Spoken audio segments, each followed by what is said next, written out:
Okay, so the first compound that we're going to have a look at today is sodium chloride. Let's have a little look. We're going to tip some out onto the watch glass.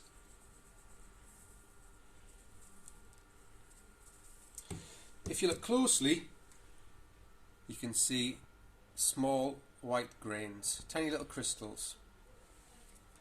If we use the back of the spatula, we can actually crush those crystals and make it into a much finer powder. So those grains are quite brittle.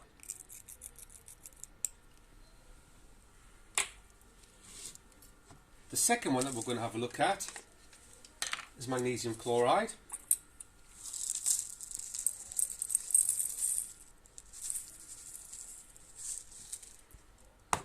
As you can see, much larger white crystals, but these can also be crushed and squashed quite easily because they're very brittle.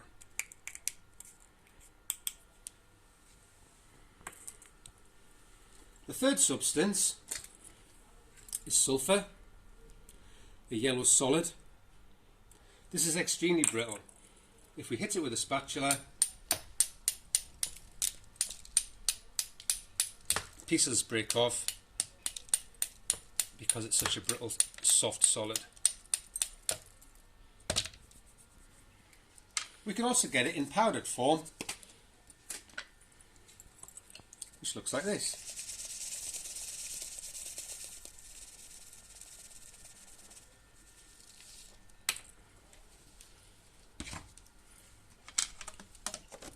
The fourth substance that we're looking at is actually sand. The chemical name for sand is silicon dioxide. And as you can see, it's a beigey brown powder, and if you look really closely, if you had a magnifying glass, it's little tiny grains, little crystals. This one is very, very hard. If you rub it against the side of the glass, it scratches the glass because it's so much harder.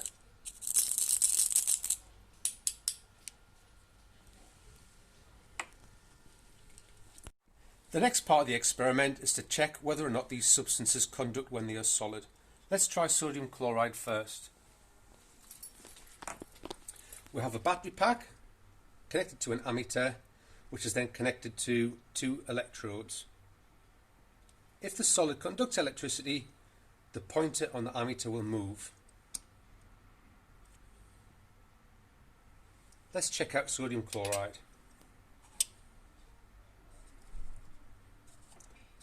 As you can see, no movement at all. Sodium chloride doesn't conduct as a solid. Let's try the next one. This one is magnesium chloride. Let's see if this one conducts. Again, no movement of the needle. Magnesium chloride doesn't conduct when solid. Let's try sulfur.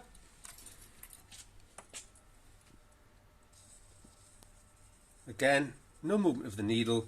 Sulfur doesn't conduct when solid. And finally, silicon dioxide, also known as sand. What's your prediction for this one? Yep, this one doesn't conduct when solid either. The next part of the experiment is to find out whether or not these substances dissolve in water. Be careful when you're filling in your results table. We've skipped a column. We're going to come back to whether it conducts in solution in the next part of the experiment. So we're looking at the column that says, is it soluble in water? Let's try sodium chloride.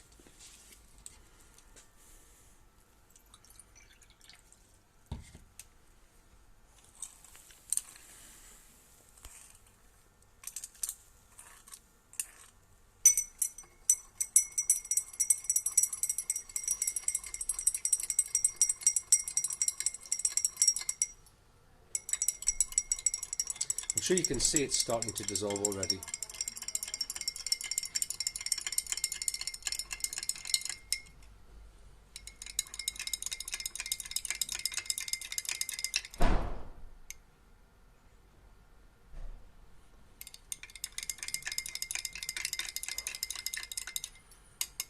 Yep, that's definitely soluble.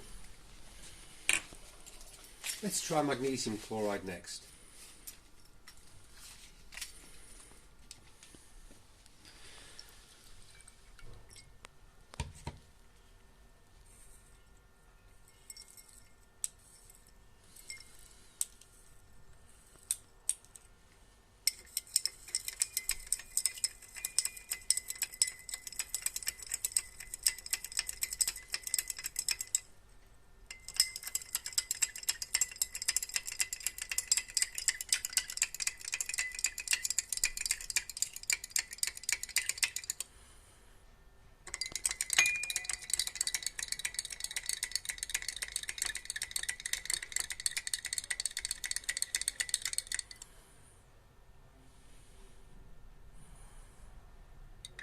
It's definitely dissolving. A small amount left.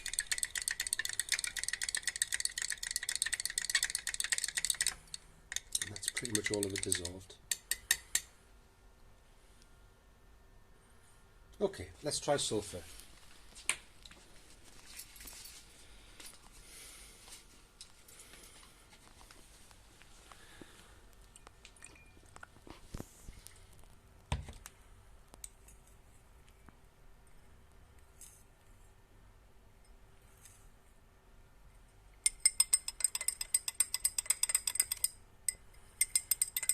Sulfur doesn't dissolve at all. As you can see, it simply floats on the surface of the water and won't mix.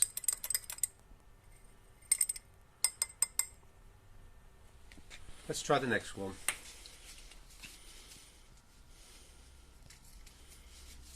Let's see if silicon dioxide dissolves. Now if you think about it, we know that silicon dioxide is sand. What do you already know about sand? Does sand dissolve in water?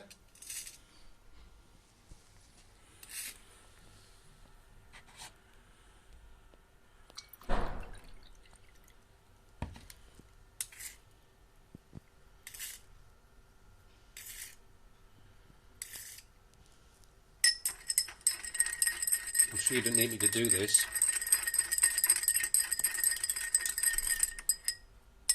Sand is insoluble in water.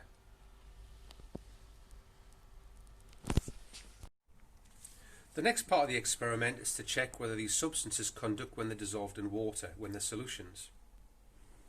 We've seen how sulfur and silicon dioxide don't dissolve. Let's just show you anyway with the silicon dioxide that if we put the electrodes into the water, the pointer on the ammeter doesn't move, we know that the solution doesn't conduct electricity. Well, in actual fact, it's not a solution because it didn't dissolve. We're going to skip sulfur because, again, it didn't dissolve. Sodium chloride and magnesium chloride, they did dissolve. Let's see if these solutions conduct electricity. Let's try sodium chloride first. As you can see, the needle is moved on the ammeter. This solution conducts electricity. Let's try it with the magnesium chloride solution. See if this one conducts. As we can see, the needle moves on the ammeter. This solution conducts electricity as well. Okay, so the final test that we're going to do on these substances is to estimate whether or not they have high or low melting points and high or low boiling points. We can't easily check the boiling point, but we can heat them up and see how easily the substances melt. Let's try sodium chloride first.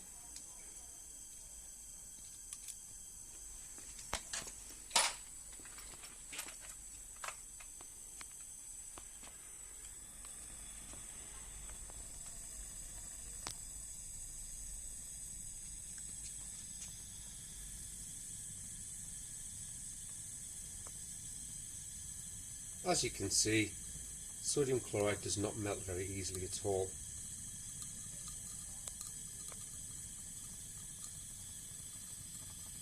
It must have a very high melting point.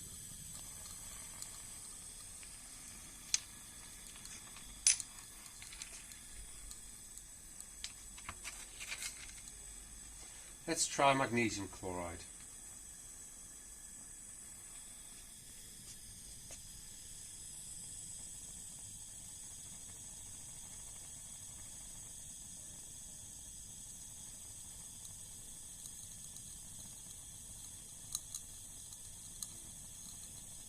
Again, magnesium chloride doesn't melt easily. It must have a very high melting point.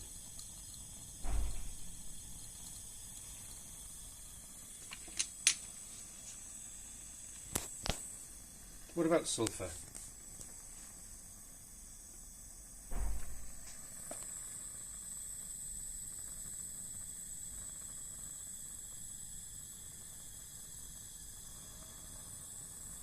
As you can see, sulphur is melted very easily, within a few seconds of putting it in the Bunsen flame.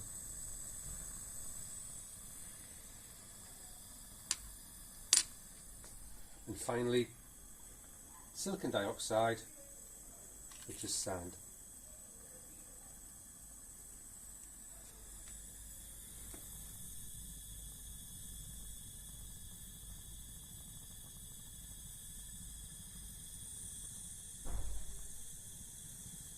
Even if we increase the air hole to make the flame even hotter,